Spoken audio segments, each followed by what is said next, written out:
Continuing coverage this evening, drones dropping contraband into Georgia state prisons is top of mind for law enforcement, and now it's topping the list for lawmakers. The Federal Communications Commission is set to vote this week on whether to allow cell jamming technology at state prisons, a move that prison officials have been advocating for.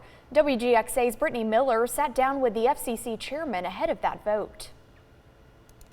Here, tens of thousands of cell phones are found in Georgia prisons and facilities across the country. Most time we put people behind bars and we just assume that their ability to harm ordinary Americans living in their communities ends, but that's not the case. Brendan Carr, the chairman of the Federal Communications Commission, says contraband cell phones are being used for criminal activity. It's what the Georgia Attorney General's office told WGXA 4 months ago when we uncovered dozens of drone drops were bringing phones, weapons, and drugs into the Washington State Prison. Cell phones aren't just so they can talk to people on the outside and catch up about Sunday sports games. They're using them to facilitate trafficking in drugs, trafficking in children, murders on the outside, gang activity. And it's a really big problem.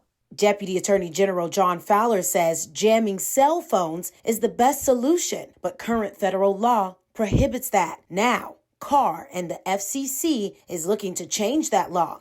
It comes after the chairman visited a supermax prison in Arkansas. What we found there was really quite shocking.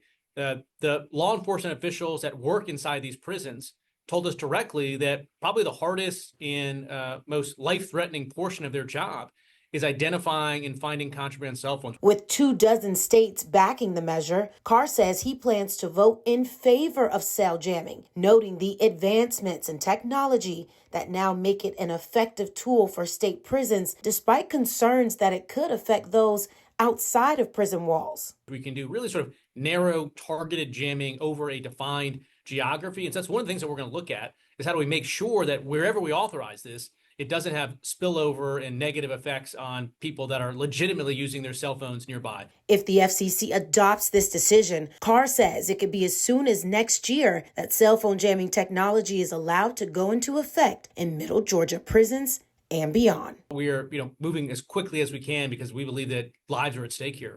Reporting in Macon, Brittany Miller, WGXA News.